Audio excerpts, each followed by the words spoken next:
Vice Chair Treese, Commissioner Fye is just parking right now and will be here shortly. So let's maybe add a couple minutes to the clock.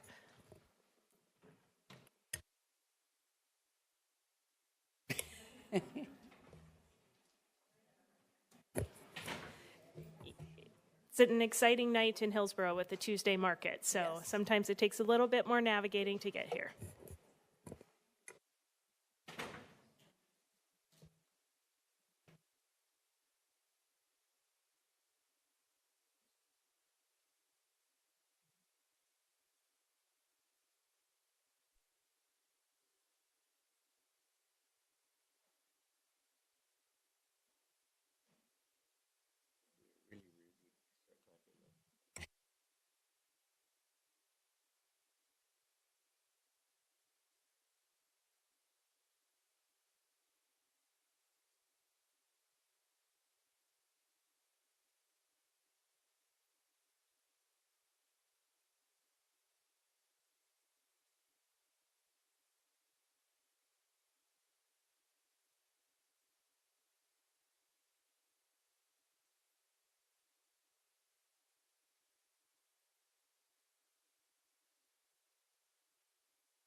Clerk Moss. All righty. Good evening, commissioners and members of the public, and welcome.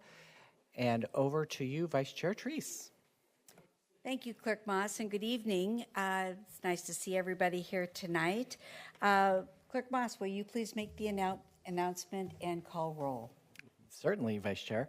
Washington County Board of Commissioners also meeting as the Board of Directors of Clean Water Services and all other county service districts is meeting this regular session, June 24th, 2025. Commissioner Fye? Present. Commissioner Schneider? Here. Commissioner Willie? Here. Vice Chair Treese? And Here. I'll announce Chair Harrington is excused for tonight. Thank you. Will you all please stand and join us in the Pledge of Allegiance? I pledge allegiance to the flag of the United States of America and to the republic for which it stands, one nation, under God, indivisible, with liberty and justice for all.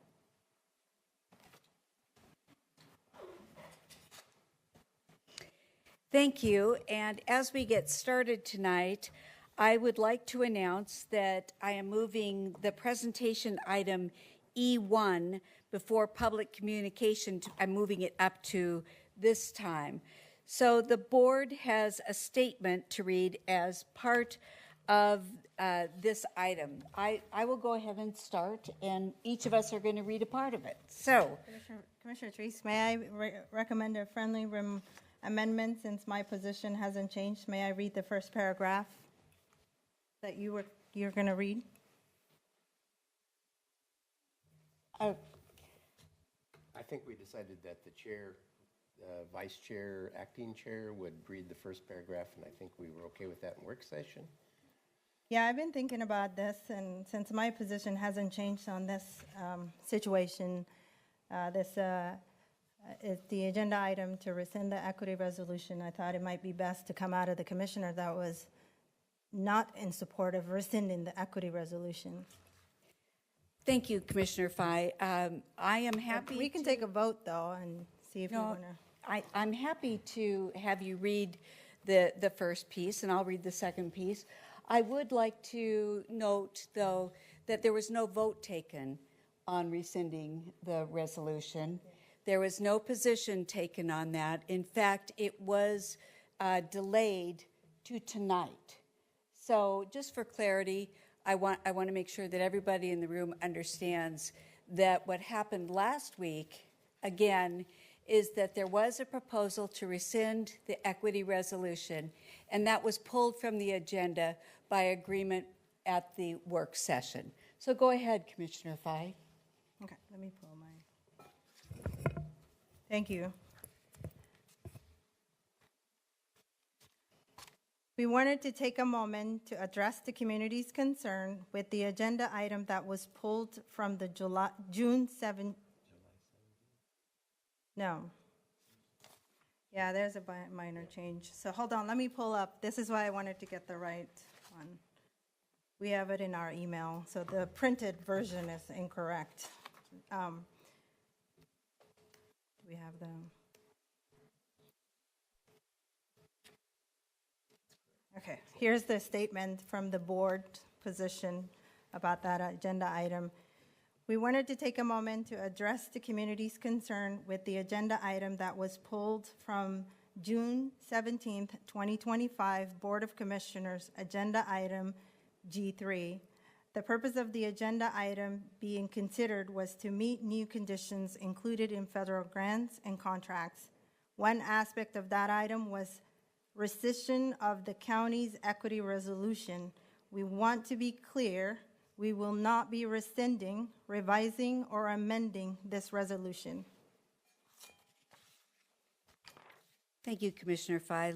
Let us share our priorities and process that we will be undertaking. The county administrator has retained a consultant to help the board, county staff, and the community develop a path forward, including a resolution and order that honors our value of inclusion, reaffirms the county's commitment to advancing policies and programs in a lawful and non-discriminatory fashion. This effort builds upon the work that we've been collectively doing together to create a county and community that aims to be inclusive for all. Until we have this in place, we have paused the signing of all federal grants and contracts. The county relies on $135 million annually in funding from the federal government to serve our most vulnerable community members. We anticipate bringing the proposed resolution and order forward at the Board of Commissioners meeting on July 22nd, 2025 at 6:30 p.m. We want to thank our community and partners for weighing in on this important matter and reminding all of us of the importance this work plays for all of us. In the weeks ahead, we will provide more updates on this process. Thank you to my fellow commissioners for demonstrating our position on this issue. It's very important. And we all wanted to make sure that those of you in the audience that are going to be providing public comment have that information as well. So we have a long list of those who would like to speak tonight. We are going to extend the option for public communication. We are going to allow 21 people who have signed up prior to the board's work session to speak for 2 minutes each for a total of no more than 42 minutes. I would ask you to be succinct, please. I would ask you to, when it's your turn to come to the table, to be ready to go and to end on time. That way we can get through this because we have a very full agenda following public comment. With that, I'd like to turn it over to Clerk Moss. Thank you, Vice Chair Teresa. I'll call you up for at a time here. So the first four we have Sandra Nelson, Hope Kramer, Dale Feek, and Amanda Seeby.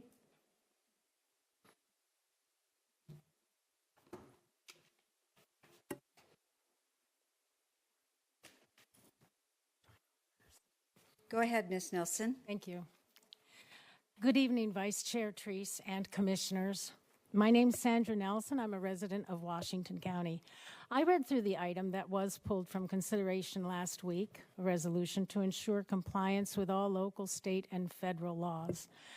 I commend Chair Harrington for a very thoughtfully written resolution and planned presentation.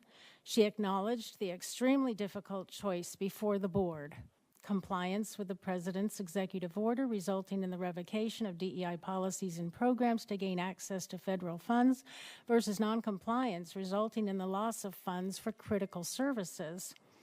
I assume you're also holding off on a vote for the resolution for as long as possible to see if the executive order will be invalidated.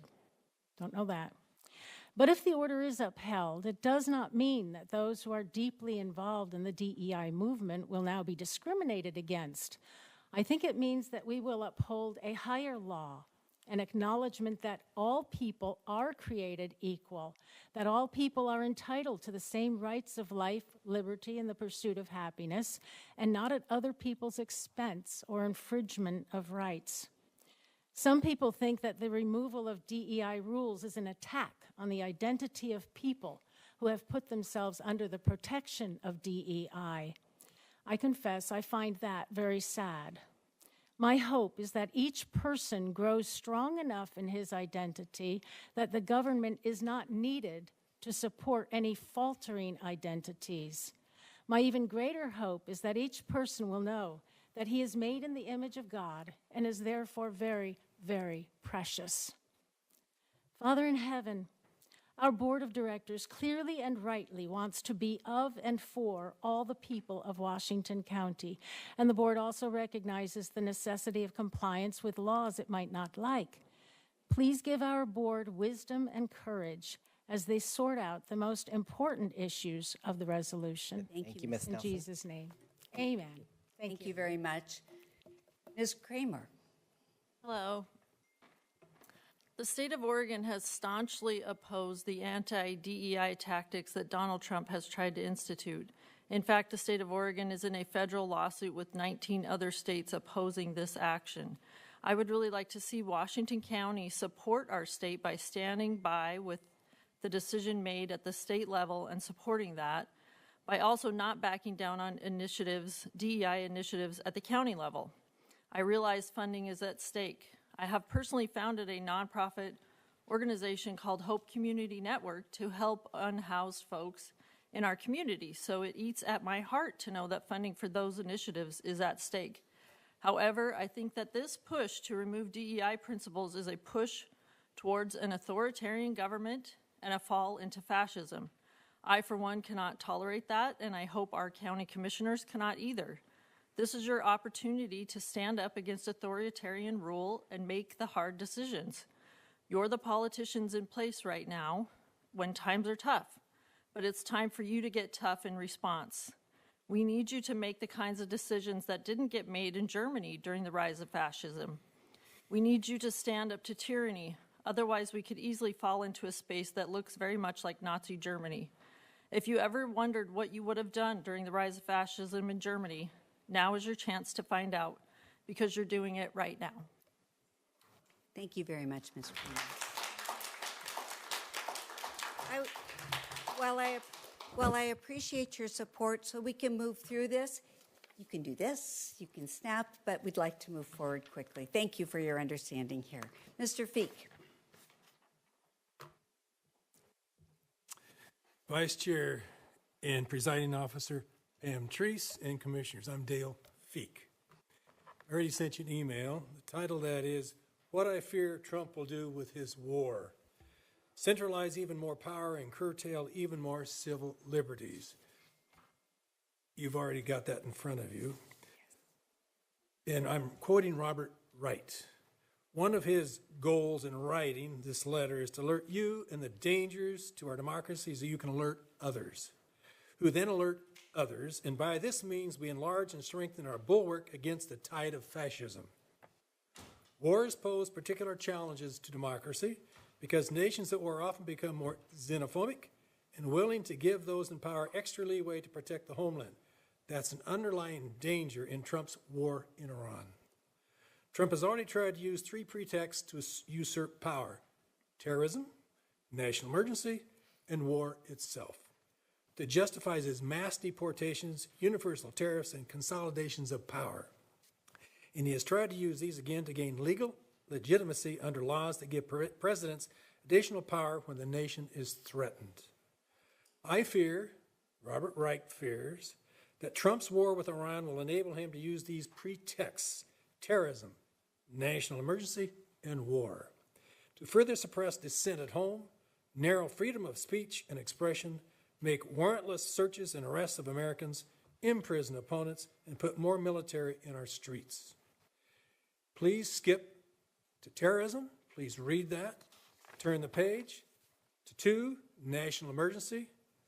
Go to the bottom of that, war, and then to the conclusion at the bottom. Robert Wright and I'm quoting him, this is not to worry or depress you. My purpose is to encourage you to extra vigilant in guarding against Trump's further use Thank you, Mr. of Feek. these pretexts. Thank you for listening. Thank you very much. All right, the next 4 we have is Amanda Seeby, Elizabeth Genley, James Gregg, and David Taylor.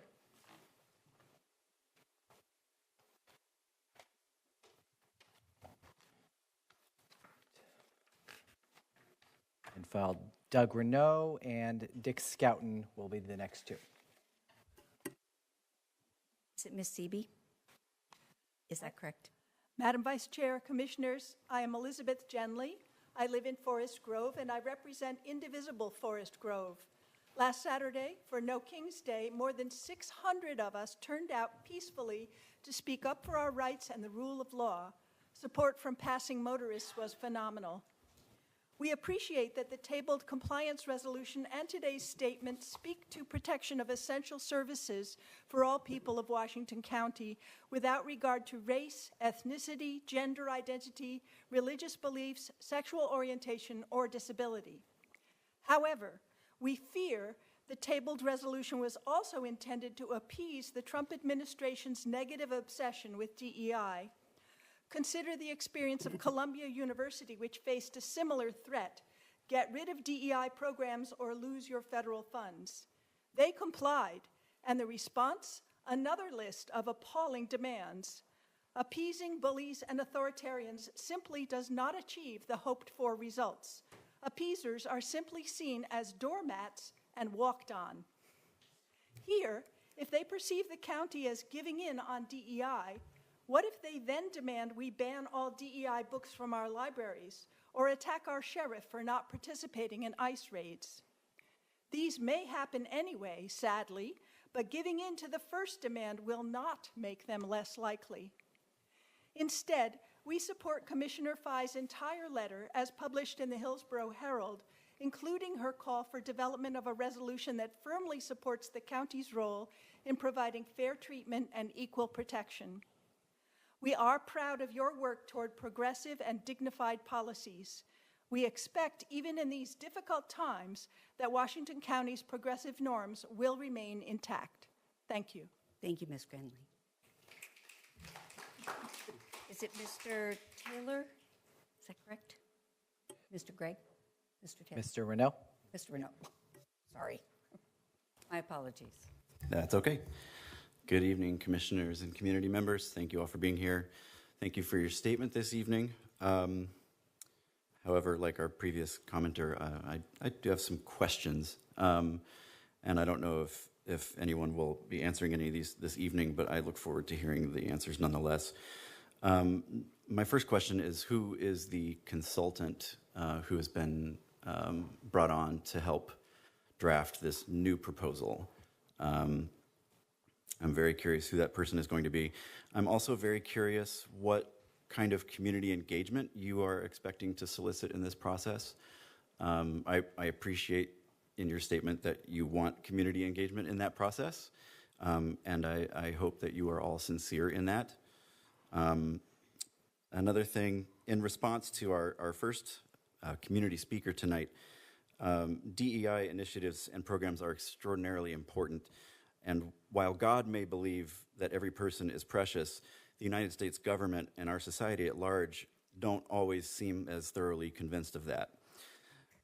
So we should do everything we can to protect those programs. Also support Commissioner Fai and her work on this issue very much. Thank you. I appreciate it. And as you said, appeasing doesn't help. Thank you. Thank you very much, Mr. Renault. And before you leave, I just want you to know we don't respond from the dais, but there will be notices on our website about upcoming acre meetings and things like that where your answers will be. And I'd be happy to talk to you afterwards as well. Thank you. Good evening, former Commissioner Dick Scouten. It's nice to see you. Thank you. Please start. Thank you. Thank you, Vice Chair Treese and commissioners. I have a lot of memories here in this room, and over the 20 years I was on the board. A lot of them are good. One of my best memories, and I think one of the most important decisions that we made as a board back in 2020, was to adopt Resolution and Order 2030. It's good policy. It speaks to fairness and justice, and it's something we didn't do lightly. We spent many months putting this together. We got a lot of input. This was not something that was done on an impulse, but it was important work and something that I think we could all be proud of, and we should be feeling very possessive of it. That aside, I think another important point is to remember is that there's really no logical relationship between this resolution and things like the proper administration of housing choice vouchers, child health, community development, et cetera. There really isn't. This condition is bullying, blackmail, pure and simple. And I think that there's no end to the bullying and blackmail and being compromised once you begin to do that. So I urge the board not to be compromised, not to be bullied, not to be blackmailed. Good old-fashioned American litigation. I mean, that's as American as apple pie. And speaking as now thinking back in my days as a former government lawyer, assistant city attorney in a couple of different places, my antennas are telling me that this is not legal. And I think that this board, if it could be creative, work with other public agencies, perhaps with Dan Rayfield, our state attorney general, figure out some way to square our resources and use them carefully to be able to fight this. So I hope that you can be creative. Thank you.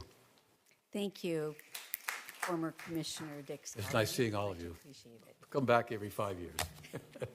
All right, the last one that I'll do one last call for the people who didn't do it. So is Mandy Seabury, James Gregg, David Taylor. So our last one is Linda Taylor. Linda, are you? Please go ahead. And then we will move online, Madam Vice Chair, to our Zoom. Thank you. Good evening, Ms. Taylor. Good evening, Commissioners. I am Linda Taylor. I want to thank you for your leadership and ask you to do more, be more courageous, face up to this administration, and uphold our DEIA protections in Washington County, because there's no legitimate moral or ethical grounds to give in to demands to abandon efforts for diversity, equity, inclusion, and accessibility in one of the most diverse counties in our state. Since early days, the Trump administration has been clear that resistance would require sacrifice. Potential financial sacrifice cannot be weighed against the loss of priceless democratic norms in our country. Join with other jurisdictions and sue the federal government rather than giving in to pressure. Resist now and reduce the cascading effects of capitulation on other cities and social service organizations in our county. Do not force them to be in violation of county regs if they honor their own organizational mandates and the DEIA requirements of other funding sources. Capitulation to this administration equals cowardice. Thank you. Thank you, Ms. Taylor. Ms. Taylor. We'll now move to the Zoom. The first one we have is River Shull. River, can you hear us? Yeah, I can hear you. Please go ahead for up to 2 minutes. Thank you. Hi, first off, I would like to thank Commissioner, I think Fye. Sorry if my testimony today is a bit raw and all over the place. I am angry that I need to be here instead of being able to just grieve the death of my mother, to remind you, our leaders, that people should always matter more than money.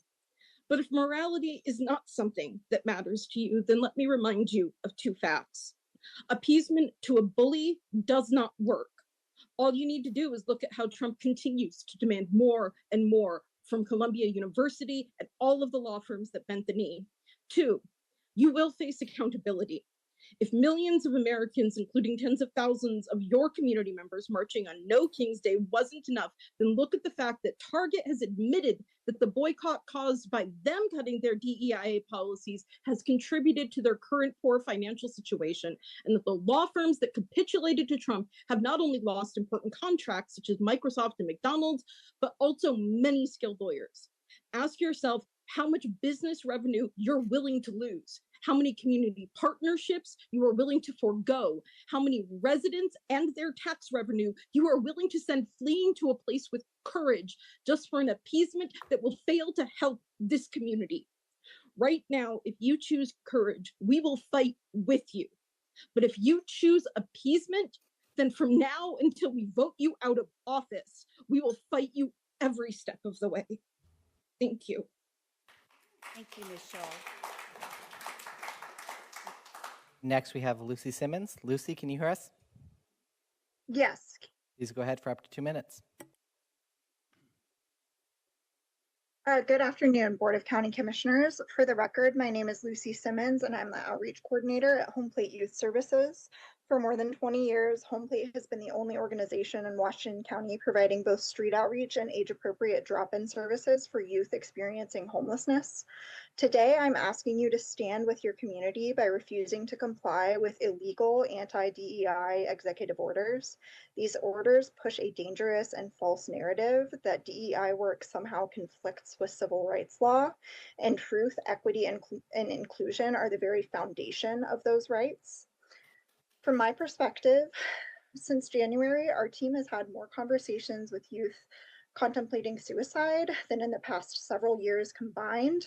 We are supporting young people and families who fled violence abroad to seek asylum here, only to now consider fleeing again.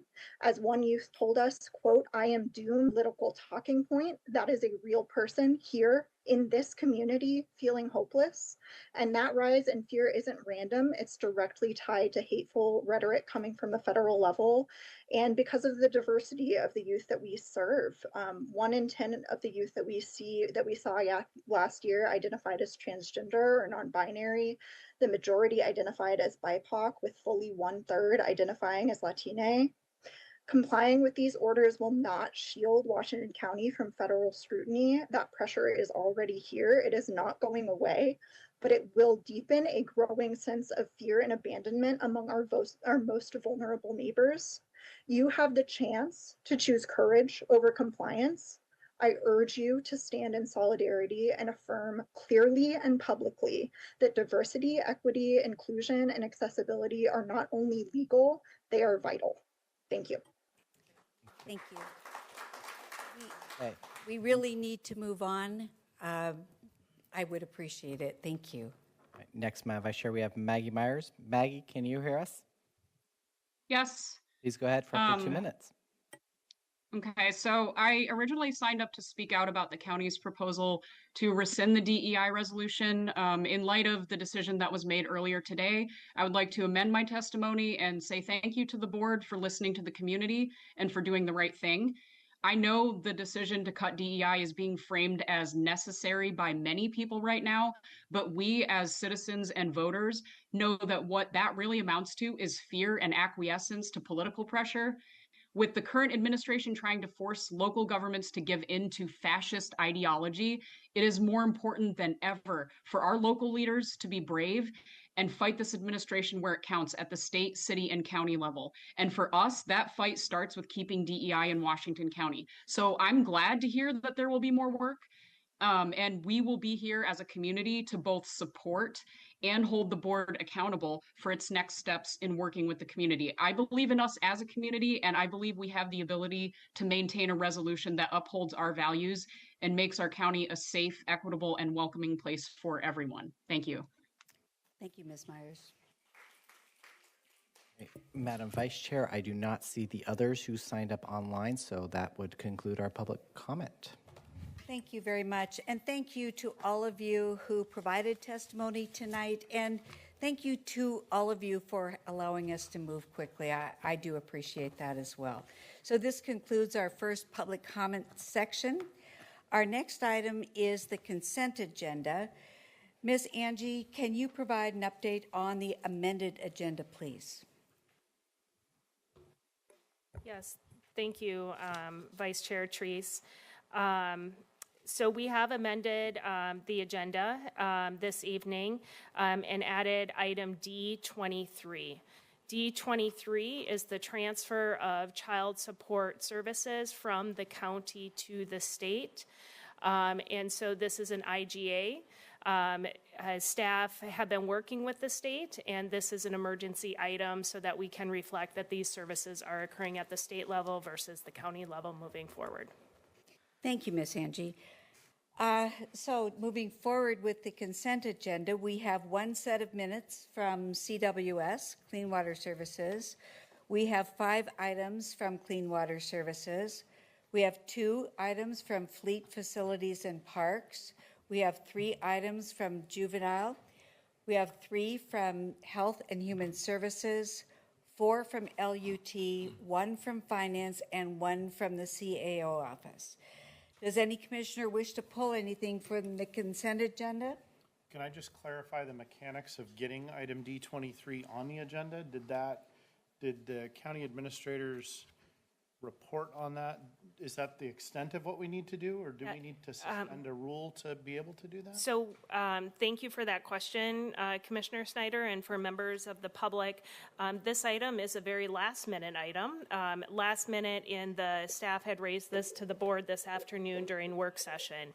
It was, to use the phrase, sausage making live time with the commission in work session as we were problem solving is the reality. We have worked through this with County Counsel Alex Barnett, and this action does align with your board rules. Okay, so we don't need to do anything. You do not need to do anything. Thank you for that clarification. I would just like to add to that my understanding is that the staff got the needed information for this issue very late today. So and that means from the state. So yes, we have been working last minute, and I don't want to, thank you for that, Commissioner Treese, and I also really just want to lift up and appreciate the state's partnership in this too, because they've been working very quickly. For members of the public who are watching, Child Support Enforcement Services is actually a service of the state. Counties do have the option of delivering that service on behalf of the state. As part of our budget balancing scenarios this year, the county had opted to turn back that service to the state as the county did not have the general fund capacity to help subsidize it. So this is the mechanics of that action. I will further also indicate there are 16 child support enforcement staff that were employed by the county. All 16 staff were given the option of becoming state employees versus county employees. Of those 16, 15 opted to do that, and we wish the other employee well wishes into their retirement. So while yes, this is a change of employment for employees, really grateful that this was a smooth transition. Thank you, Ms. Angie. Do I have a motion? Motion to approve the amended consent agenda. Just for clarification, before we even second that, D3 is also, am I correct that D3 is being pulled as well? That is correct, Commissioner Snyder. Okay, so that needs to be part of the motion as well? Thank you. Thank you. I just want to make sure we get everything. I mean, we've got a lot going on in the consent agenda. We've added an item.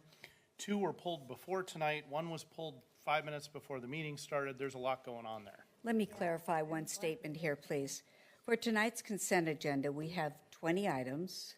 Items D3, D7, and D9 were pulled by staff and will be rescheduled and we added item D 23, 22 and 3?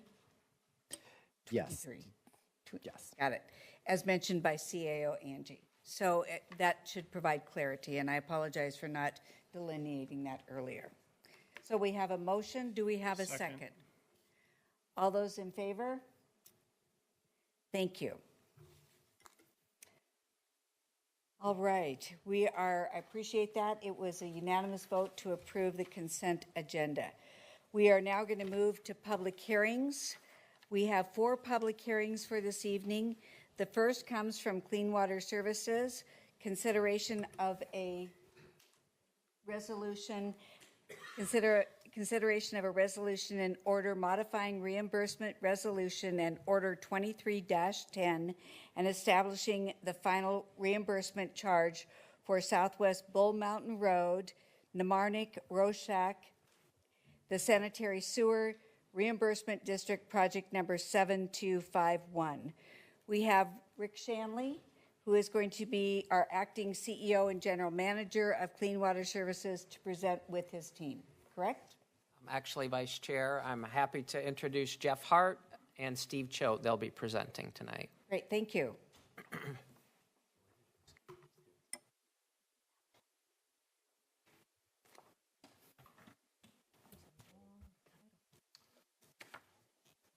All right, so I'm Jeff Hart. I am a principal engineer for Clean Water Services. I'm also the interim division manager for the capital planning division.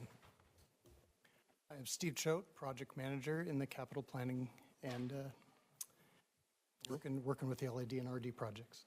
Perfect. So, as Vice Chair Treese, you were talking through it. This is Bull Mountain Road Sanitary Sewer Reimbursement District. So 2 years ago, Clean Water Services came to the board and asked for approval to form the reimbursement district.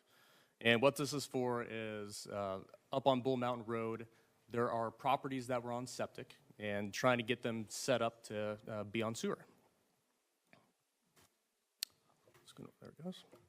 Okay, so this is the area we're talking about. So on Bull Mountain, this is just outside of Tigard, kind of in that triangle area between Beaverton, Tigard, and King City, up on Bull Mountain Road. So that red highlighted area is the area we're talking about that is on septic and was formed to have the ability to move to sewer.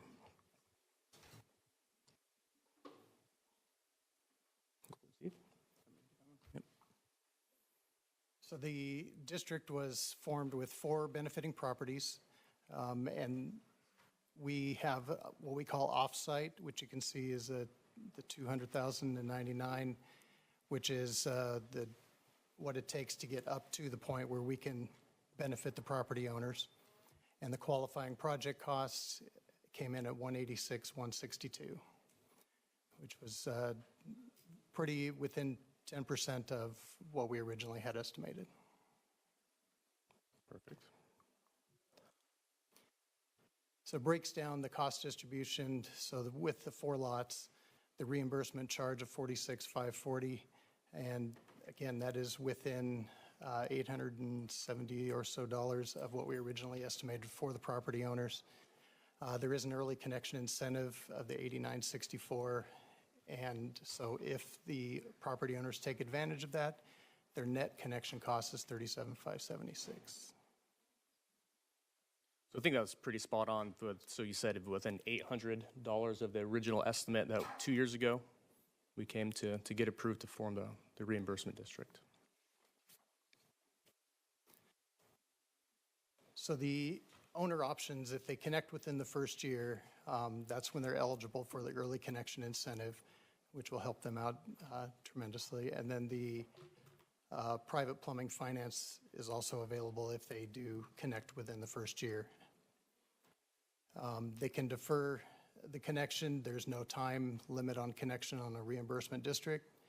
The interest does accrue over time, so everybody is aware. And initially, the owner support was 2 in support, and then 2 that did not comment in the original.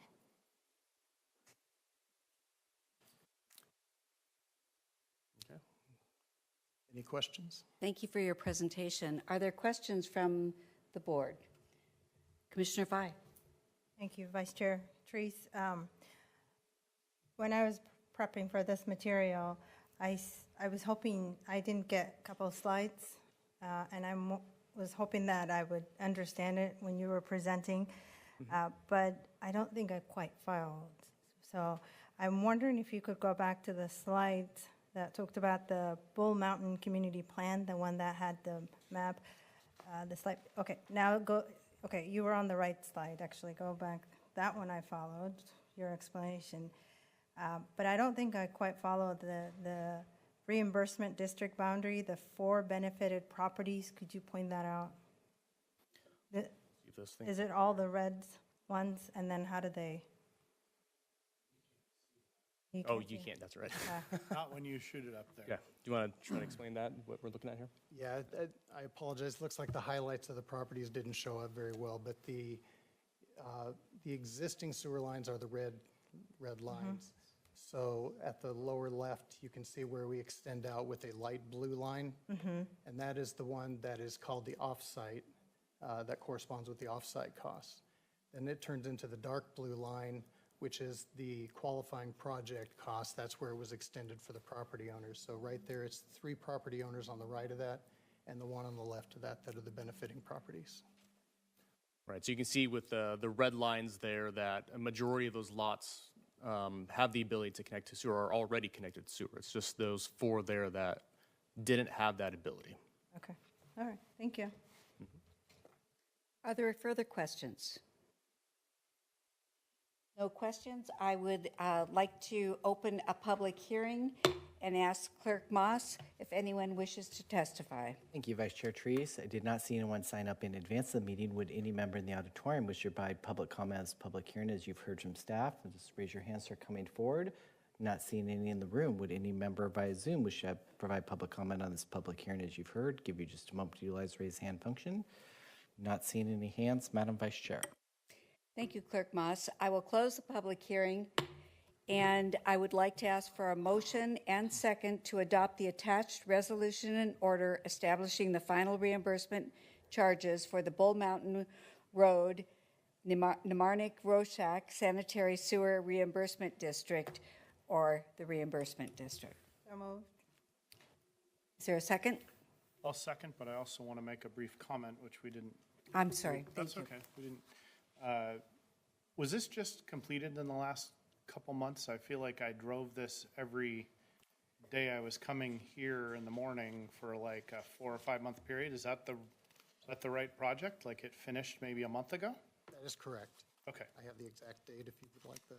I don't need the exact date, but I'm just trying to connect real life to Gotcha. what I see in the environment. So I did second it, and that's my. Thank you. Thank you for your question. All those in favor? We have a motion and a second. All those in favor? Thank you. Any against? No. We have a unanimous decision 4-0. The motion carries. Thank you. Great, thank you. Thank you very much. Our next public hearing is the consideration of proposed title change to Ordinance 907. Do I have a motion and a second to read Ordinance 907 by title only? Or I would second Commissioner Snyder. I can second it. We have a motion by Commissioner Snyder and a second by Commissioner Fye. All those in favor, please vote by raising your hand and saying aye. Any opposed? The motion carries. Alex Barnett, County Counsel, would you please read Ordinance 907 by title only? An ordinance revising Chapter 8.04 of the Washington County Code relating to certificate fees. Thank you very much, County Counsel. There will be a staff report from Marissa Mantle, Director of Health and Human Services, and Aaron Stein, Interim Solid Waste Recycling Manager. Thank you. Good evening, Vice Chair Treese, Board of County Commissioners. It'll actually just be myself tonight. Aaron Stein is at a conference for the Association of Oregon Recyclers. So for the record, my name is Marissa Mantle, she, her pronouns, and I'm the Director of Health and Human Services. Just a brief presentation tonight for this evening's public hearing and your board's consideration of the proposed title change to Ordinance number 907, revising Chapter 8.04 of the Washington County Code to increase annual certificate fees. Oops, a little too quick.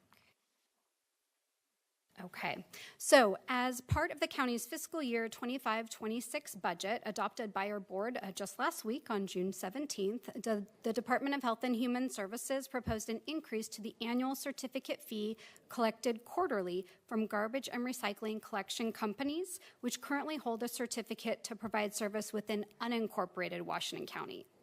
The annual certificate fee is assessed on gross receipt revenue, which is collected on a quarterly basis from each garbage and recycling collection company. Since the inception of Solid Waste Control Code 8.04350 back in 1969, Washington County has collected a 3% annual fee. The proposed fee increase would change the fee from 3% to 4% and thus requires a change to the code to finalize. Increasing the certificate fee on gross receipt revenue from 3% to 4% would bring in an estimated $380,000 this next fiscal year in additional revenue and would support ongoing maintenance of core programs and services provided by the Solid Waste and Recycling Division due to programmatic expenses outpacing revenue received.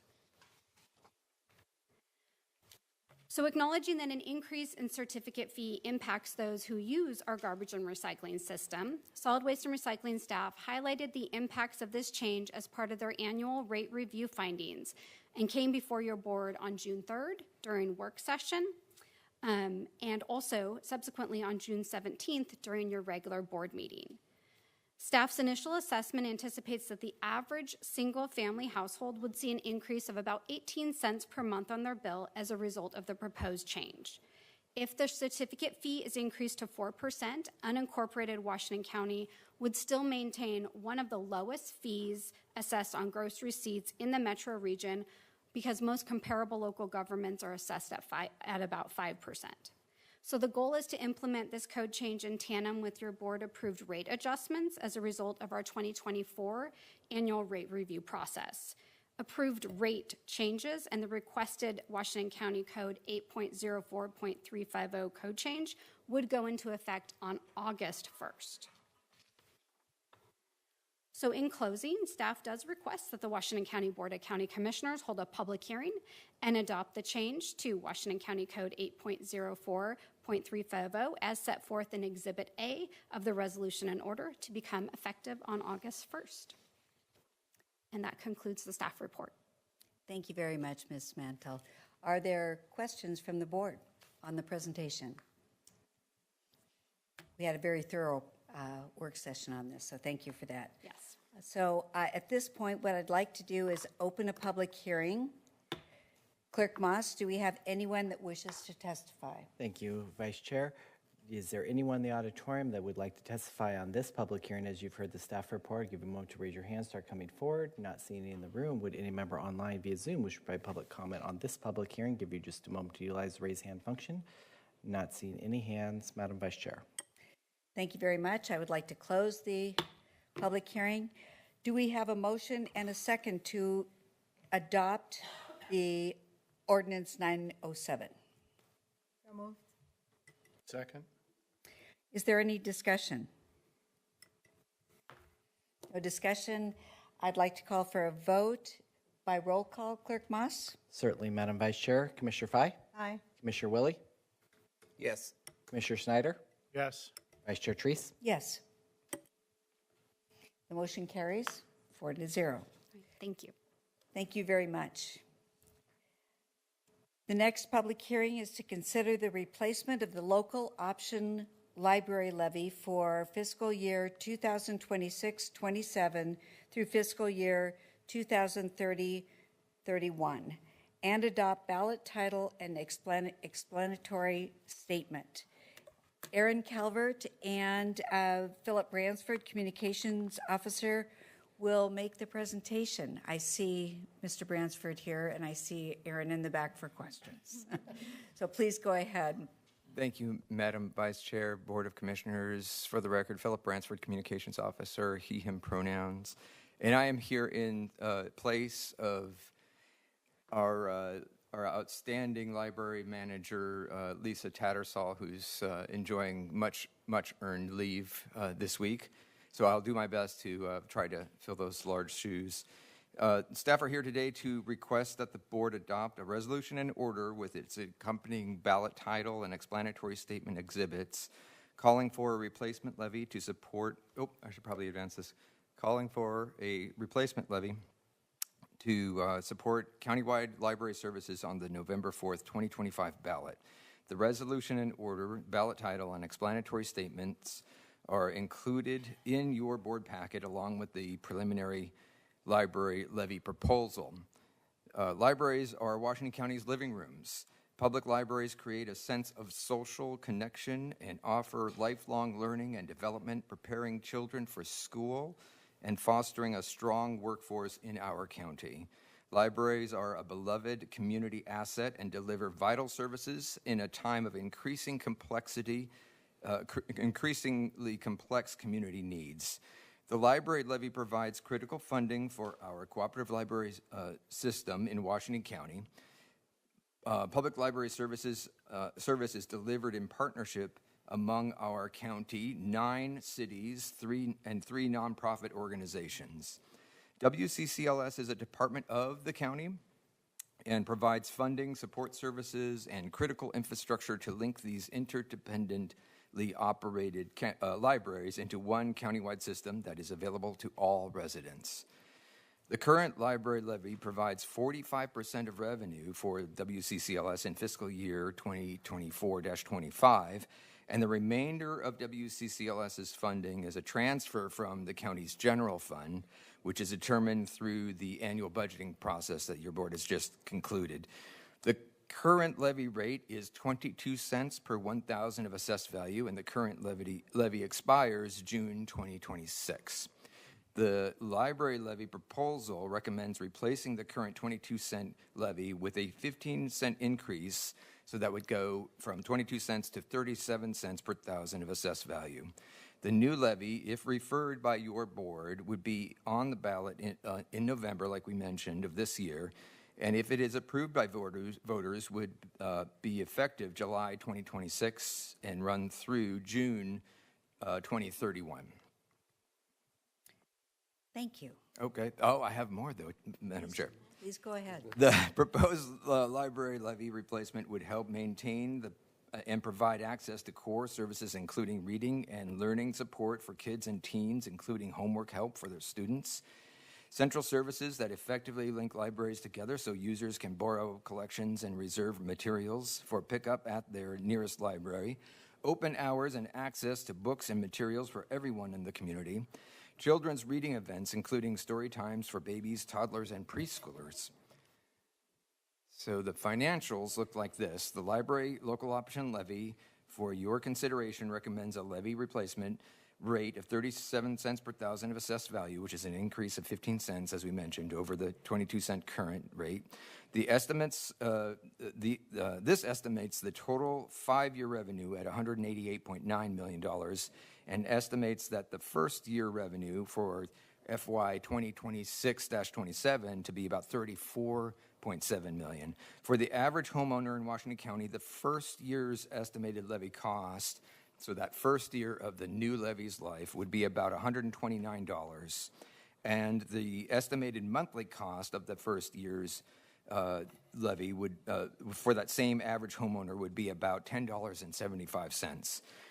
Please note that the total cost, if voters replace the levy at the 22-cent level with the proposed 37-cent level levy, is what we're proposing.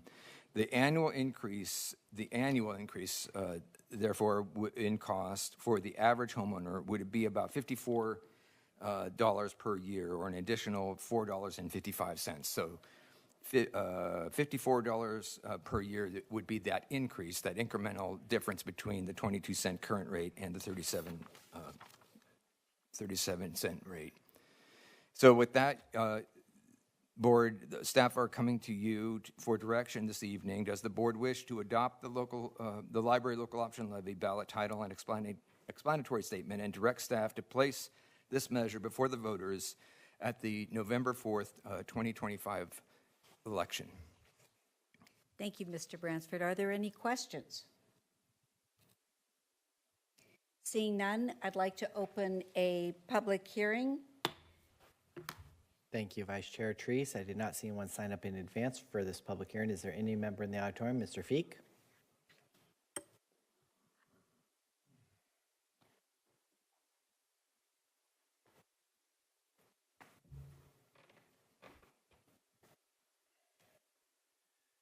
Presiding officer and Vice Chair Treese and commissioners. In 1966, I moved to Forest Grove. My wife and I had our first child, 66, in 1971. One of the first things that we did, we went to the Rogers Library, and we ended up getting to know the librarian very well, and we check out books once a week. And we ended up reading to them. I was never read to as a kid, but we read to our kids, and they loved the library. So we have been strong supporters of library services, and as you know, I have our doctors of education in reading education. And so it's very important for people to become knowledgeable, informed, and critical in their thinking. And one way to do that is to go to a library or check out books through the interlibrary loan, which you can get from any library, because my two granddaughters went through that, where that Puffett was, and all the libraries in Washington County. We went to all of them but two. And so we had a great time, and you can check out a book in any library and return it to your own library, and it'll go back to that library without having to drive there. So what I'm saying is, even though I talked to Colleen Winters, she's the librarian in Forest Grove, last night I made the same public comment I did to you last night to the city councilors in Forest Grove. But I talked to Colleen Winters, and she then was saying, well, you know, she kind of wondered whether we should pass the new police station versus the library. What a choice. I thought we should put the November ballot for the police station back on since it failed. She said, well, maybe we won't pass the library budget. What a conflict for me. We need both, so I'm in favor of this, and I will support the new police station later. Thank you, Mr. Feek. Do we have anybody else? Clerk Moss. Don't see anyone else raising their hand. Oh, ma'am, please come forward.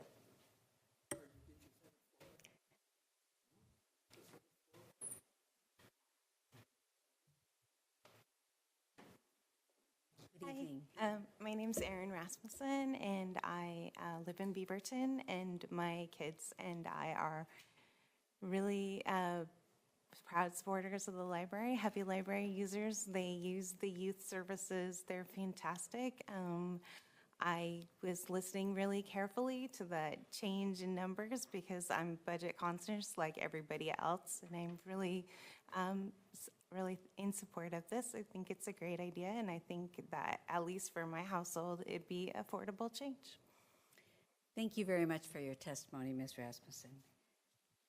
All right, is there any member on Zoom that wishes to provide public comment on this public hearing? Give you just a moment to utilize the raise hand function.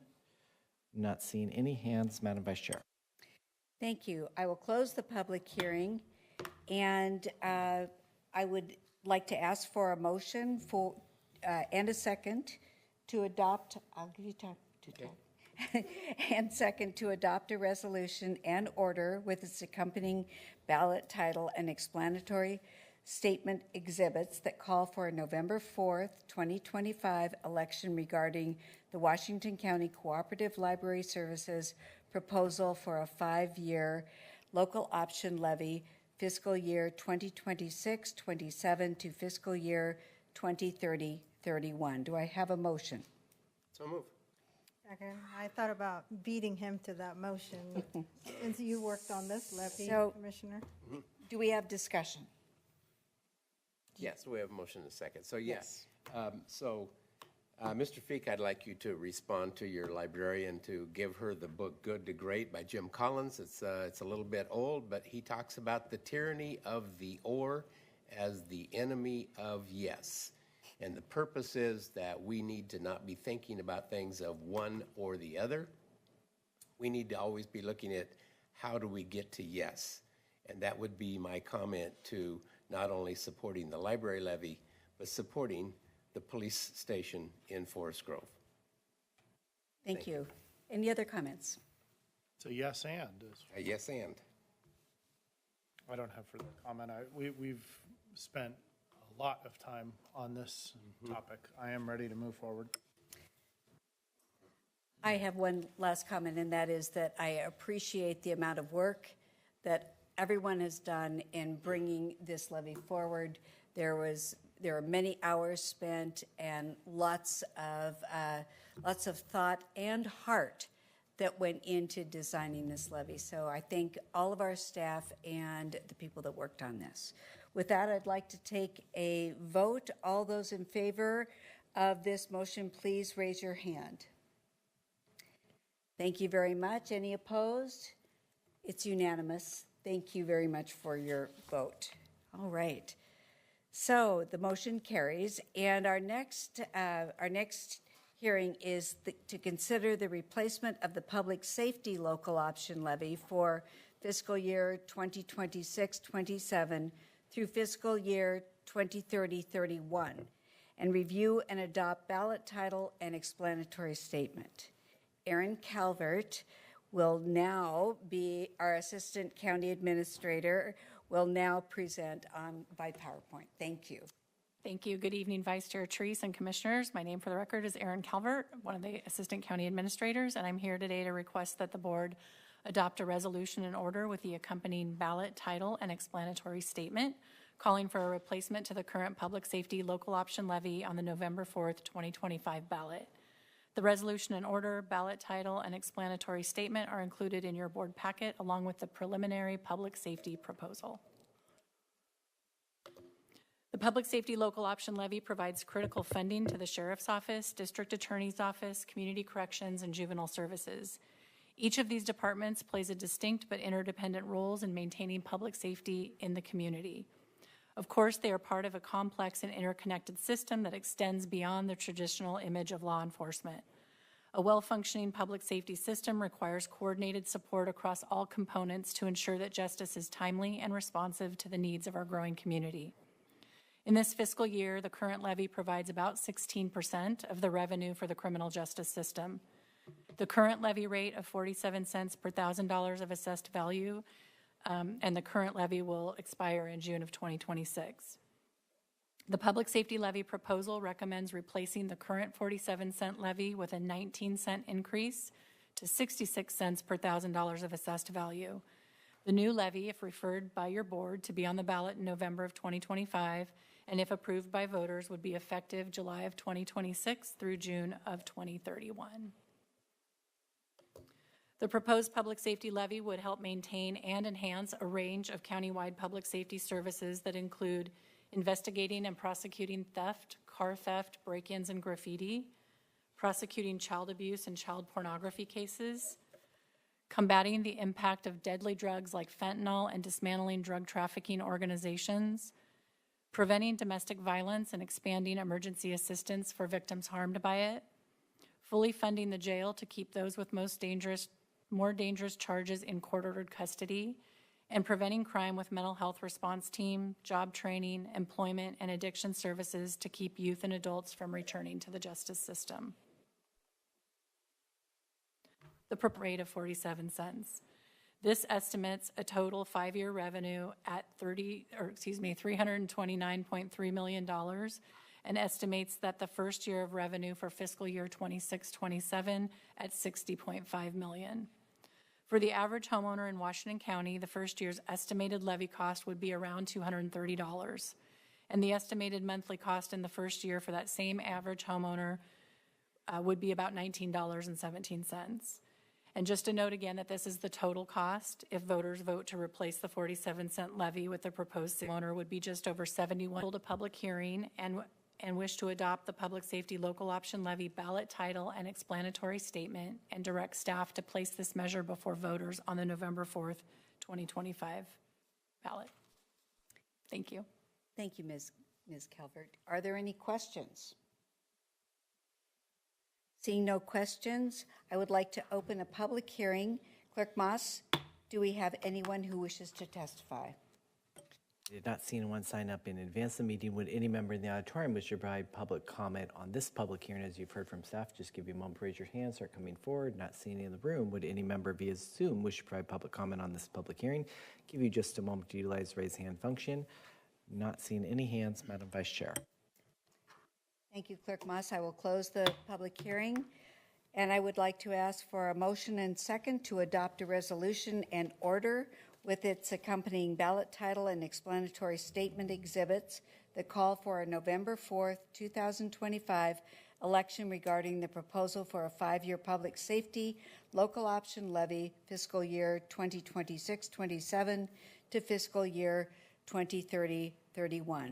So moved. Motion from Phi, second by Snyder. Are there any comments?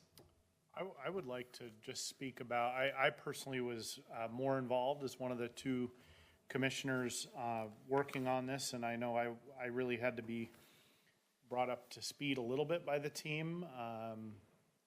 And they did I'd say the whole team did a great job of getting me where I needed to be most helpful, and I really enjoyed working with, partnering with Commissioner Phi from a commission perspective on this work, and I saw the team do a tremendous amount of work, and in partnership with both our appointed leaders in some of those departments and our elected leaders in others. So I just want to thank all of them for their contributions, which were significant as we've been working through this.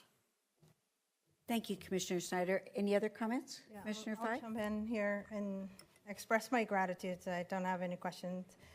We've been working on this ballot measure for a while now, and it's been a good experience for me. This is my first time working on a levy. I'm in my second term, so I wasn't here when you all did the last 2020 ballot initiative. It was really a good experience, and I say that because I had a lot of questions. You know, even though I'm an elected official, you can't separate myself from when I'm wearing the elected hat. So I did a lot of putting my own Washington County resident hat. I put on a hat that said, wait a minute, think with your budget, think with your wallet, Nafisa, and had a lot of questions and reactions about this is a replacement levy, not, so that means we're actually going to increase. And I was really hesitant in the beginning, and not hesitant in a way that says let's not increase. I just kept asking, are these numbers correct? And what I really saw was cost of things were increasing, inflation was another thing, and you really demonstrated how incredible it is, how important it is to really increase and replace the levy. You didn't, I appreciate that journey of, yeah, it could be a renewal levy, but this is the deficit the county faces. This is the red. This is the number in red. And I know for sure for me, I had a lot of conversation with my own staff and with you and with Tanya and everyone, because at first I was like, is there a way to bring this red number to the black, and is it really a real number? And you taught me that it is a real number, and we really need to increase, and here's the research. And I appreciate the methodical process you went through of actually going to the community and asking them what they think, and figuring out, are the community in Washington County comfortable with this increase? And I'm so glad that the community said yes, because we're not deciding ourselves. We're actually, this is a data informed from the community. You know, in Washington County, we pride ourselves to be one of the most diverse counties, and we're also one of the most safest counties in Oregon. So I think to continue that, this is necessary, and I look forward to the Washington County community supporting this levy and passing it, and just look forward to really give the financial need and assistance our law enforcement need. So I look forward to it, and thank you for the education to you and Philip. You guys did a wonderful job of bringing me along and teaching me all that, and I'm ready to go champion for this levy, and I'm sure it's going to pass with flying colors, and I look forward to working on the campaign side. I hear now we're on switching hats, so thank you. Thank you, Commissioner Fye. Are there any other comments? I'd just like to express my appreciation for the work, and we're ready to go. So that's great. I'd like to take the vote now. All those in favor of the motion, please raise your hand. Say aye. Any opposed? Great. There's no one in opposition. We are moving forward. We have a unanimous vote for this levy. Thank you, Ms. Calvert. We are now moving on to the action section, and we have 2 items tonight. The first one is to approve the resolution and order to set the fiscal year 25-26 maximum annual assessment of the Metzger Park Local Improvement District. Carl Schweitzer is here, Park Superintendent, to present. Thank you, Carl. Mr. Schweitzer. Thank you, Commissioners. Thank you, Vice Chair Treese. Appreciate that. As you said, my name is Carl Schweitzer. I'm the Parks Division Manager, and I'm here to present information to you tonight in support of our request for your board to approve the resolution in order to set the fiscal year 2025 maximum annual assessment of the Metzger Park Local Improvement District.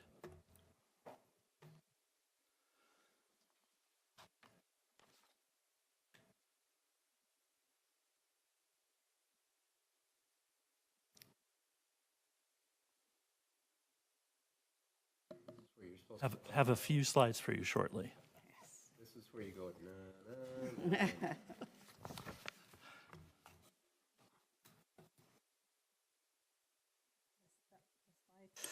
nah. So for Carl, we didn't get the presentation sent to us, so I do not have it. Sent it to you. Can you It should speak be to in us your from your- inbox. It's probably a few weeks ago. I'll search if you give me some time. Can you speak to us from your slides, Mr. Yes, I Thank can do that. With tonight's presentation, I'm going to share with you a little general information about Metzger Park, talk about the process of approving the maximum assessment, and reviewing the proposed fiscal year 2025-26 maximum annual assessment and budget, and ask for the board to consider approving the resolution in order. So the general information is that Metzger Park is a wonderful 7-acre community park in western Washington County, western unincorporated Washington County. It was deeded to the county in 1921 for park purposes. The Metzger Park Advisory Board was formed in 1972, and the Metzger Park Local Improvement District was formed in 1975. It has long been the primary financial support for operations and maintenance of that park, and starting in fiscal year 24-25, it is the singular funding source for the operation and maintenance of Metzger Park. There we go. See if I can skip ahead. Thank you for being so agile.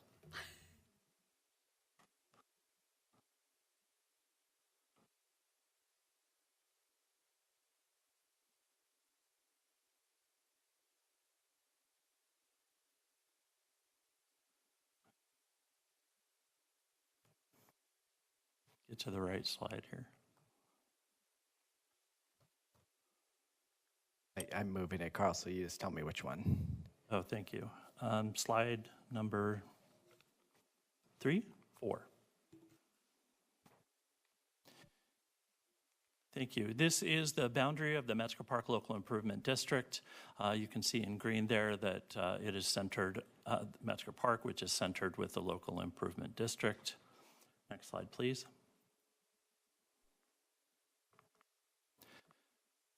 So some general information about Metzger Park. It is a heavily used and much loved asset for the Metzger community. It has many amenities, playgrounds, sport courts, forested area, And we've done some really neat projects there over the last couple of years. You can see on some of these photographs. We had 2025, just this May, we completed a new pathway improvement project where the old 50-year-old pathways were removed and some additional pathway was included. So now that there's a loop circulation system inside of the park, which has been fantastically received by the community. We had our 2025 Metzger Park Easter egg hunt there as well, and you can see some of the other amenities in these photographs. Next slide, please.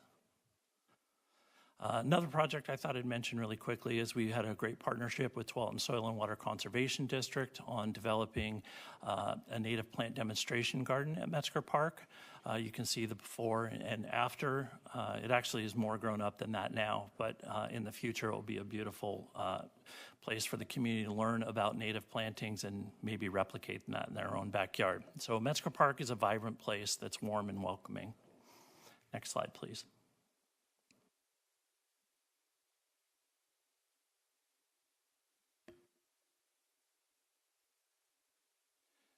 Thank you. So some information about the assessment. As I mentioned earlier, the Local Improvement District was formed in 1975. The maximum annual assessment has increased 5 times since its inception. The last one was in 2024. The current maximum annual assessment is $318,000, and we're proposing to maintain that same maximum annual assessment of $318,000 for this next fiscal year. Next slide, please. So the process is pursuant to Washington County Code 3.20. The board is authorized to establish the maximum annual assessment for the operation and maintenance of this public facility within a local improvement district. The board approves this annually, and that's why I'm here with you tonight. A public hearing is typically required when we ask for an increase to the maximum annual assessment. We are not requesting an annual assessment, so we are just asking your board to set the maximum annual assessment for fiscal year 25-26. Next slide, please. So maintaining the maximum annual assessment for next year will provide sufficient resources for us to operate and maintain Metzger Park.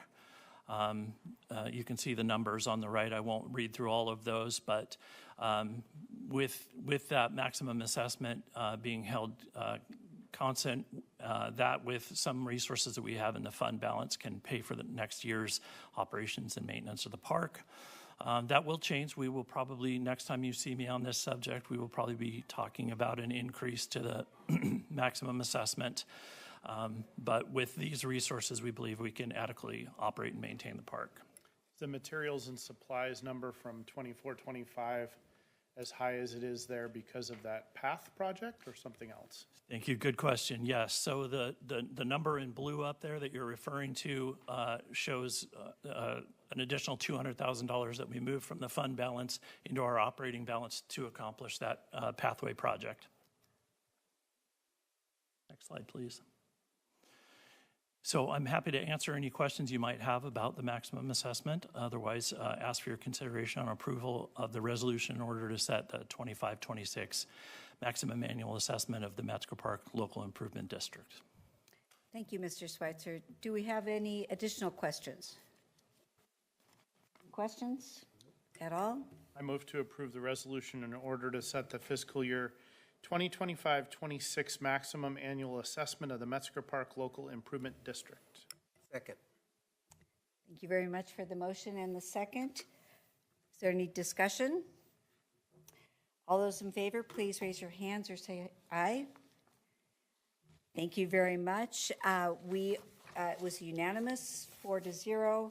Appreciate the presentation and we all enjoy that park. So. Thank you, Commissioners.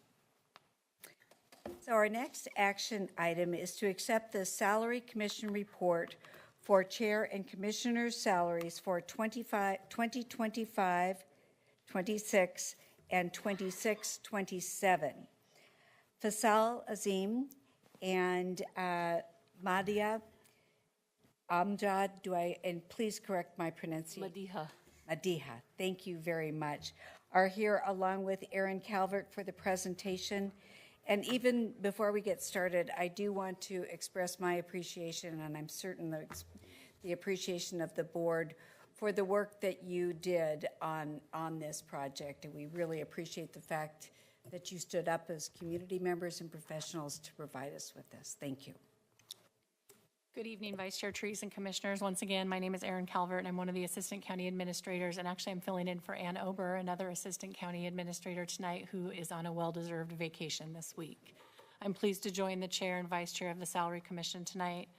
The action item before you is to accept the Salary Commission report submitted by the Washington County Salary Commission for the recent work the Commission has completed in recommending salaries for the Board Chair and Commissioners for fiscal years 2025-26 and 2026-27. As your board is aware, the Salary Commission operates under the authority provided from an amendment to Section 30 Sub E of the Washington County Charter.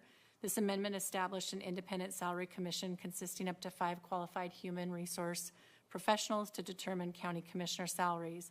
They do this by a majority vote on odd-numbered years and provide documentation of their decisions which aligns with how non-charter counties establish elected officials' salaries as found in statute. It is my pleasure to introduce and turn the presentation over to Salary Commission Chair Faisal Azim and Vice Chair Madiha Amjad. Good evening, Vice Chair and the board members. My name is Madiha Amjad, and I serve as the Vice Chair of the Salary Commission. On behalf of the Salary Commission, I would like to extend our sincere appreciation to the board and to the county administrator for generously taking your time out, answering all our questions, and clarifying your roles and responsibilities to us. We also are deeply grateful to the county staff for their ongoing support throughout this process. I would like to thank Clerk to the Board Kevin Moss, Facilitator Tony Tabora, Senior Assistant County Counsel Adriana Ortega, Assistant County Administrator Ann Ober, Consultant Mary Rowe, and County Counsel Courtney Duke-Dreesen. Their guidance, patience, and the data they provided were essential in helping us complete our work. Let me begin with a brief overview of the process and findings of the Commission.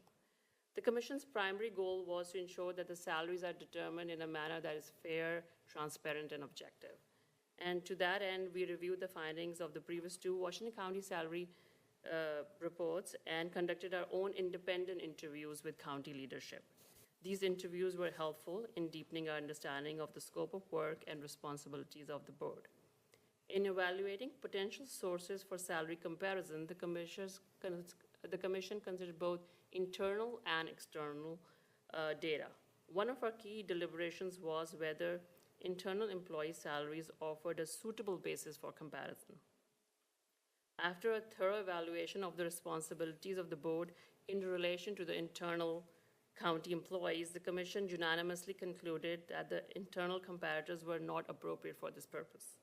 As a result, we did not use internal salary data in determining the salaries for the chair and the county commissioner.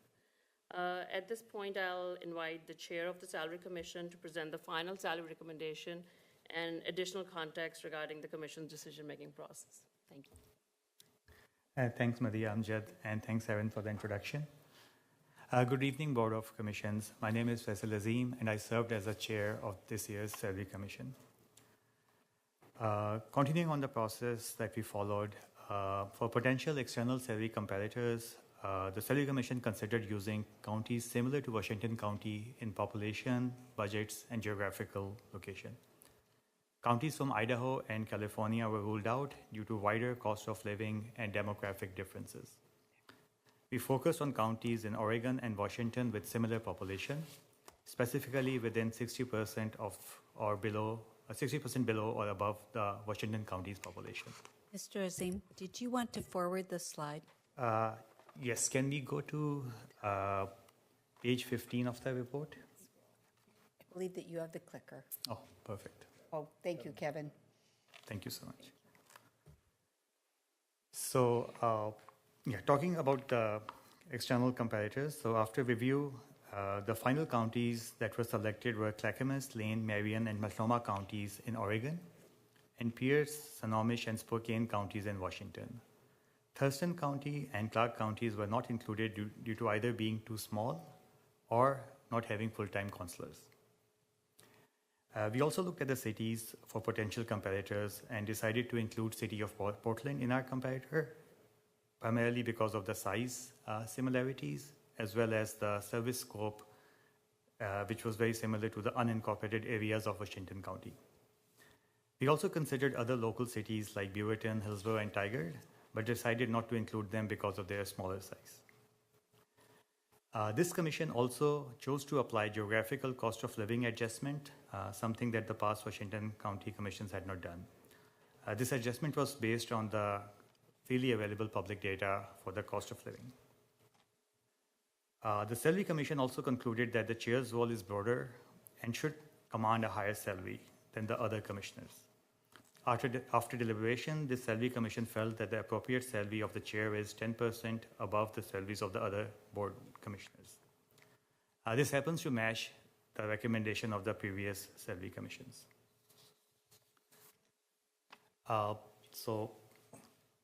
Just looking at the table that people are able to see on the presentation. So here it's showing what are all the counties that we had in the external comparators, what the salary of the commissions are, what geographical adjustment we used, and what the adjusted salary was.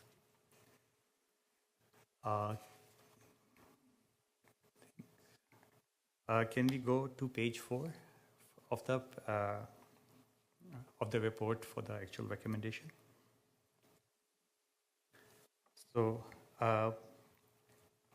based on looking at the external comparators and looking at both the average and the mean for both the adjusted salaries as well as the non-adjusted salaries, the Salary Commission recommended that the Salary Commission saw that the salaries for 2024 for the board commissions were slightly lower than the external comparators, and we thought a 2% increase is merited. From 2024 to 2025, we were looking at initially doing some COLA-based adjustment, but given the PERS pickup that was included in the salaries for the employees as well as the elected officials, we decided no additional increase is merited. So as a result, for 2025, we are recommending a 2% year-to-year salary increase for the commissioners. And same for the chair, given that the chair is 10% higher, which was similar to the previous year. The increase for the chair will also be 2% higher year-to-year. For the next year, 2026, we are recommending a COLA adjustment, the same that is granted to the management, administrative, and professional personal systems of Washington County. I think this concludes our recommendation. If we are available for any questions or any concerns that people have. Thank you very much. Are there any questions? I just want to thank you profoundly for the amount of effort that you put in. I know the original schedule was aggressive, and you probably could have done a less thorough job and kept that schedule, but you all chose to do, I thought, very thorough work, and I just appreciate the amount of effort and thoughtfulness that you and the whole commission put in to the process. Thank you. Thank you very much. And maybe just one more comment. So we didn't go through the whole report just to save time, but we did compile the report to also include our process, which both shows kind of how we went through this, as well as hopefully can be one of the ways that the next commission can do things, and hopefully will be helpful for future commissions as well. Are there any other comments, questions? I'll just express my gratitude to you all, to the whole commission. Thank you very much. And I thought I don't remember the first time, but I thought the questions you all asked was very hard. I felt like I was on the spot. So, and then the follow-ups, I just want you to know I was sweating afterwards. So thank you for the thoughtful questions that you've asked and the thoughtful process that you went through. And I am comfortable to accept your recommendation. Thank you. I'd also like to express my gratitude and thank you for calling out the long list of staff people that worked on this as well. That was very thoughtful of you and very much appreciated. I also want to say that I've read your report in its entirety. It was very thorough. There were explanations for each step that was taken and the rationale for why. I really appreciated the depth of work that went into this. So again, thank you. And with that, I would like to, are there any other questions or comments? Okay, do I have a motion here to, I see Commissioner Snyder ready to go here. Okay, do I have a motion to accept the report as stated? The Salary Commission report for the chair and commissioner salaries for 2025, 26, and 26, 27. I move to accept. Second. Thank you. All those We in have Commissioner Willie directing us here. all those in favor, please raise your hand or say aye. Thank you. And no opposition? Raise your hand. Nope. Okay. We passed the motion. And again, thank you for your work on this. And there's another person in the room, Faisal, that I would like to thank as well for your work in the back there. So appreciate it. Okay. Vice Chair Treese, I think you were pointing to Faza Noor, and so I just wanted to also just highlight her because I know that she does not always like to be recognized, but she quietly works, and she is such a valued member of the Washington County team. And it's my understanding that she helped us recruit people to do this work, and that was I'm very grateful for that as well. So thank you. Thank you very much. All right. We are finished with our action items. We're now moving into our second public communication period. Clerk Moss, do we have anyone signed up? We do, Madam Vice Chair. I'll call up 3 this time: Karen Schmidlin, Jill Latre, and Roger Law.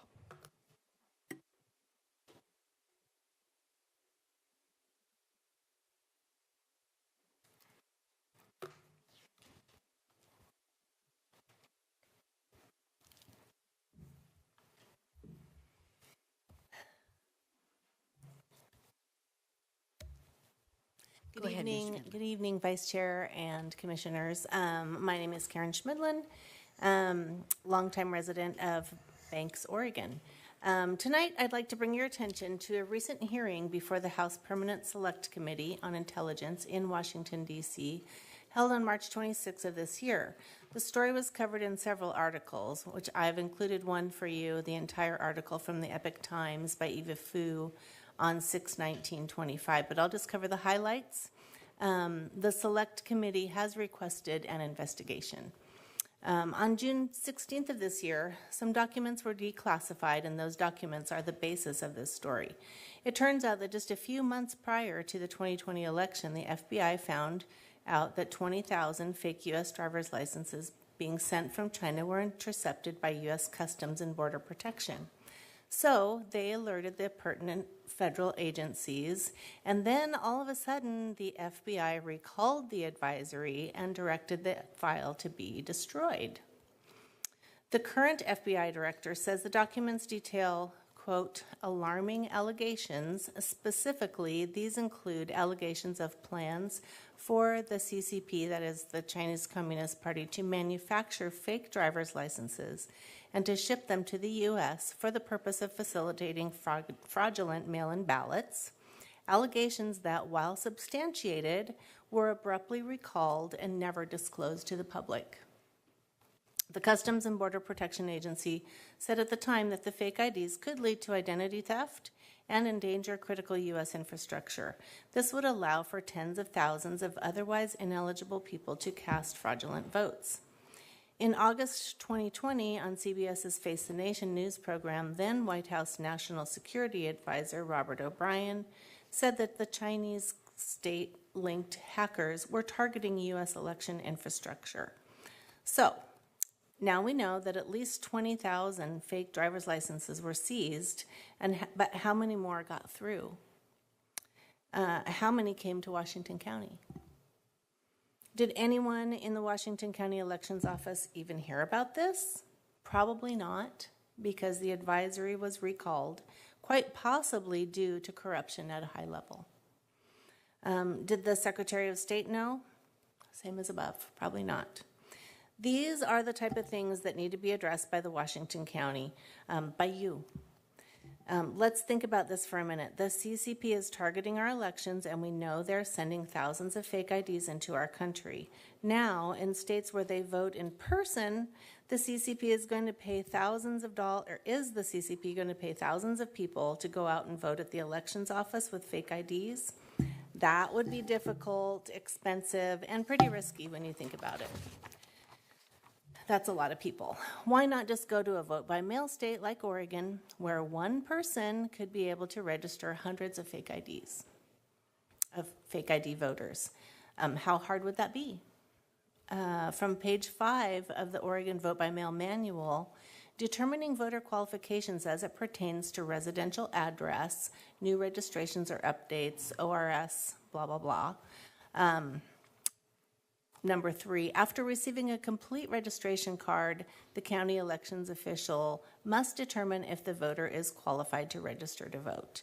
Qualifications are 1, they have to be a U.S. citizen, but they self-attest to that, so that's not really a problem. Number 2, they need to be at least 16 years old, and this is covered by the fake ID, so that's not a problem.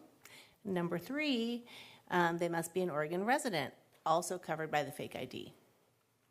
So, and voila, you have a registered voter. So now, do we know that this has happened in Washington County? Well, we sure don't know that it hasn't, do we? This is one of the many reasons why we, the people, are asking you to use home rule in Washington County in order to ensure that our votes count. We need to provide proof of citizenship to be registered, make available absentee ballots for military travel, medical, or disability purposes, and then vote in person with valid government-issued photo ID. Because if you don't, we really don't know how many voters have been created with fake ID. Let's not forget the record voter turnout in the 2020 election. So thank you for your time. I hope you have a happy Independence Day. Next, Ms. Latreille. Good evening, Vice Chair and Commissioners. I am Jill Latreille, a resident of Washington County. This evening, I'd like to share with you some Washington County voter roll statistics. You have before you some graphs, which I'd like to briefly walk you through and hope that you take the time to study them further after the meeting. All the graphs show annual data for the period from October 2020 to May 2025. Population data is provided primarily from the Portland State University Population Research Center. Voter registration data is taken directly from Washington County voter rolls. Graph 1 shows the population of Washington County, the number of total voters, both active and inactive voters. Note that while the population stays relatively flat, around 600,000, all the categories of voter registrations increase, with the active voters increasing by more than 21,000 and the inactive voters by more than 43,000 since 2020. Graph 2 shows the registered voters as a percentage of the population. This includes all voters with the breakout of active and inactive voters. As illustrated, registrations have been steadily increasing, with the greatest increase among the inactive voters. Graph 3 compares active and inactive voters as an annual percentage of total voters from 2020 to 2025. The data demonstrates an overall steady decrease in active voters and an increase in inactive voters. Graph 4 plots the percent annual change in the population, the total registered voters, active voters, and inactive voters. Using 2020 numbers as a baseline, from 2021 to 2025, the population percentage fluctuations from about 0.3% decrease to a 0.7 increase, basically hovering around 600,000. The percent of total registered voters increased from 2 to 3.4% every year. The percent of active registered voters decreased once, but otherwise increased from 0.8 to 2% every other year. The most startling data, however, shown in the inactive voter category. The percent of inactive voters increased every year from 2.9% to as much as 24% in 2022. This influx of inactive voters aligns with the passage of HB 2681, which removed the requirement to clean the voter rolls and resulted in 525,918 registrations added back onto the voter rolls statewide. It also provides the basis for the Judicial Watch lawsuit. The percentage of inactive voters has increased annually at an average of 13.4%. The steady increase of inactive voters indicates the rolls are not being properly maintained and Washington County is out of compliance with federal law. On the final page of your charts, I'd like to share some interesting Washington County statistics per the U.S. Census Bureau and the Washington County Elections Office. To save time, I will not read the exact numbers. However, the exact numbers and the sources are written on your document. Using the population of the county, approximately 600,000, less the number of non-citizens from the 2023 U.S. Census data, which is a little over 53,000, less the population under age 18, which is about 21%, or 126,000 people. So the 25% of active voters per eligible voters is 95%, extremely high. The Washington County voter turnout in May 2025 was 22.47%. In 2024, the percent of active voters per eligible voter was 90%. The voter turnout in November 2024 was 75.27%. The following is also per U.S. Census Bureau, published April 30th, 2025. In the 2024 presidential election, 73.6%, 174 million people, of the citizen voting age population was registered to vote, and 65.3%, 154 million people voted. It's highly doubtful that Washington County active voters exceed the national average by more than 20%, 95% compared to the 73.6%. This clearly calls into question the number of voters labeled as active on the rolls. If the voter rolls are not trustworthy, then election results cannot be trusted either, as we cannot confirm that the votes are cast by truly eligible voters. We request that Washington County clean our county's voter rolls and ensure that each vote is cast from an eligible voter. Thank you. Thank you, Mrs. Trey. Mr. Law. Good evening, Vice Chair Treese and Commissioners. My name is Rondra W. Law, and I've been a resident of Washington County for 42 years. Tonight, I will read from the Executive Order 14248, Preserving and Protecting the Integrity of Americans' Elections. It's Section 6, Improving Security of Voting Systems. To improve the security of all voting equipment and systems used to cast ballots, tabulate votes, and report results, A, the Attorney General and Secretary of Homeland Security shall take all appropriate actions to the extent permitted by 42 U.S. Code 5195C and all other applicable law, so long as the Department of Homeland Security maintains the designation of election infrastructure as critical infrastructure, as defined by 42 U.S. Code 5195C subsection E, to prevent all non-citizens from being involved in the administration of any federal election, including by accessing election equipment, ballots, or any other relevant materials used in the conduct of any federal election. B, the Secretary of Homeland Security shall, in coordination with the Election Assistance Commission and to the maximum extent possible, review and report on the security of all electronic systems used in the voter registration and voting process.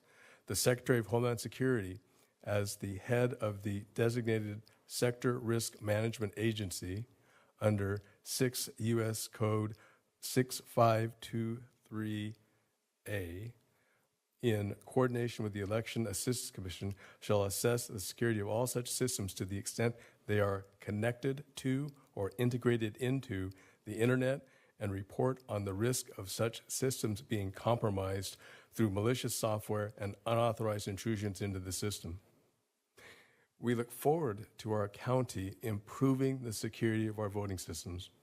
Appreciate it. Right. Next, All right. Madam Vice Chair, the last three we have is Bob Seward, Rebecca Miller, and Aaron Rasmussen. Thank you.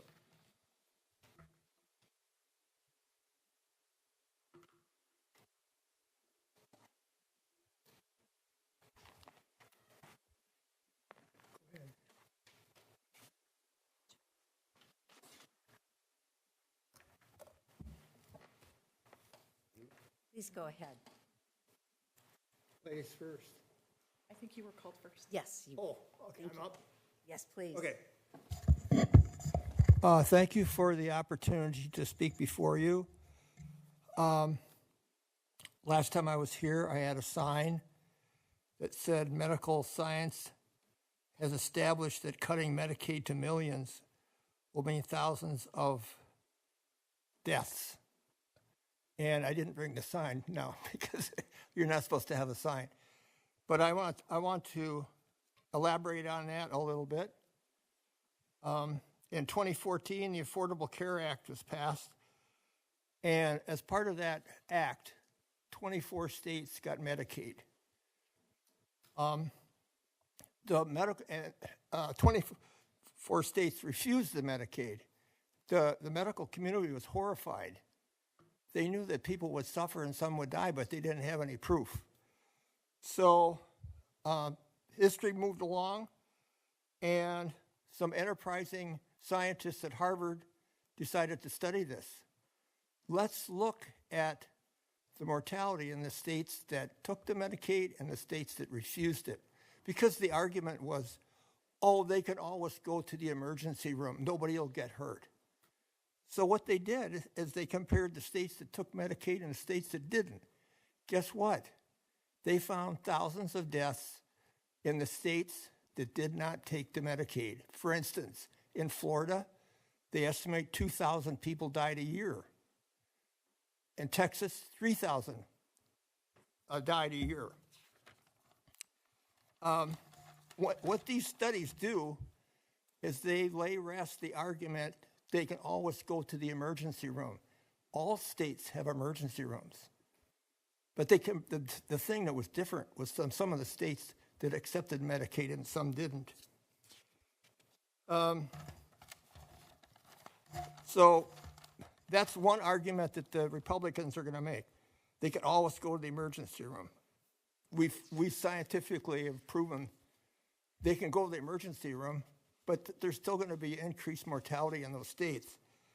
The other factor is emergency room care is not total medical care. That's a small percentage of everybody's health care. In most countries around the world, except in the United States, people are they have universal health care. They have doctors, they have nurses, they have clinics. And they don't have to just rely on the emergency room. The other argument is, and this is what you're going to hear a lot of excuses now, because the Republicans, I think, are going to go ahead with this. But one of the arguments is, and you hear this on the street, I don't want to pay for those immigrants' health care. They're coming into this, they're illegal immigrants, and they're getting all this free medical care. What's the counter argument to that is, you're already paying for their care. Because they get sick and they stay home because all they have is the emergency room. So they get sick. For instance, they get diabetes. All around the world, you go to your doctor, you get a blood sugar, and they say, oh, you're diabetic. We're going to start you on treatment. But not here. Here, the poor people and the immigrants are forced to go to the emergency room. So they don't go. So by the time they go to the emergency room, they're already starting to lose their vision, their kidney function, and maybe have amputations. And so what happens when all these people go to the emergency room with advanced cancer, advanced diabetes? The emergency room, by law, has to take care of them. So they do. What happens to your insurance rates? Your insurance rates go up. The hospital's not going to cover it. So everybody else is paying for the fact that we have inadequate care. And the last argument I would make is that to do this is immoral. It's immoral. We know that people are going to be hurt and people are going to die. It's immoral to pass a bill that would cause death. So be aware of the arguments that are going to be coming. There'll be a lot of excuses, but we now know by scientific fact that when you cut When these states don't take the Medicaid, people die and people are hurt. It's wrong. It's wrong. So I'm just informing you because you're involved in health care, and I wish every citizen in the United States had this information. Thank you very much. Yeah, thank you for Appreciate listening. your public comment. Ms. Miller. Good evening. Thank you. My name is Rebecca Miller. I use she, her pronouns. I'm a resident of unincorporated Washington County. You might recognize me because I do work here at Washington County, but my views tonight are my own. I want to thank you for not rescinding the equity resolution and all that it really represents in both fact and spirit. I can't imagine the challenge that you face and other county executives face in threading this needle and the immense pressure that you're under. I wish that you all had spines of steel. You're going to need them in the years ahead. We're 6 months in. It's just starting. There are conflicts inherent in the executive order to the laws, the longstanding laws and rules governing the programs in service to the public that your capable staff deliver. There will be legal fights. You may not be able to afford the fight of this, but there will be more fights. So how do we do that? I ask you to consider forming a coalition with other jurisdictions, with the people of this community, with your staff, with community-based organizations. Band together and stand together and fight this. I have no faith that any capitulation will make the residents of this county or the federal tax dollars that I've paid and you've paid and everyone in this room has paid any safer. The chaos and pain created by this administration is far-reaching and seeming without any limits. It's petulant, it's arbitrary, and it's mean. Please lead the way and be the inspiration, be our shield. And create a gap that we as residents, as parents, and as leaders can step into. Create that gap so between us and like where we want to be, that we can step behind you. That's what I ask. Thank you. Thank you, Ms. Miller. Ms. Rasmussen. Hi. I had just a quick observation. I feel like as somebody who's worked in software and technology in Washington County since the mid-90s, I have been really the benefit of these initiatives that have allowed me as a person who's not a white guy with a conventional software background to step in and have an opportunity to have a career and live in a county that has been diverse and being able to represent all our members well. And as you go forward, I just wanted to pause a moment and reflect upon like the real impact that we can have when we allow space for everybody in our community to really participate and engage. And I know this is really not going to be an easy year, but I just really appreciate that you guys are here in it with us, and that just reflect upon the fact that we've had some really remarkable community members have some great opportunities just by really allowing people to look with a wider lens and encouraging our businesses and our nonprofit organizations, all organizations, to really search for those talented team members that might be like outside the conventional view. So just pause a moment, and I get to be last with that happy sentiment, so I appreciate that too. Thank you very much for all your hard work. I really appreciate it. Thank you so much for being here. Thank you all for your comments this evening. Thank you. So it's time for board announcements, and I'm going to move forward with those. Tuesday, July 1st, there'll be no meeting. We do not hold meeting during the week of Independence Day holiday. On Tuesday, July 8th, we have a work session at 9 a.m. Tuesday, July 15th, we have a work session at 9 a.m. and a board meeting at 10 a.m. Friday, July 18th, we have Clean Water Services Board of Directors work session at 9 a.m. Tuesday, July 22nd, We have a work session at 2 p.m. and the board meeting at 6:30 p.m. And Tuesday, 29th, at this point, there are no meetings scheduled. Are there any other board announcements? Right. I'd like a motion for adjournment, please. So move. Second. All those in favor? Any opposed? I don't think so. Thank you very much. The motion passes. And thank you all for being here and staying with us throughout this meeting. Good night.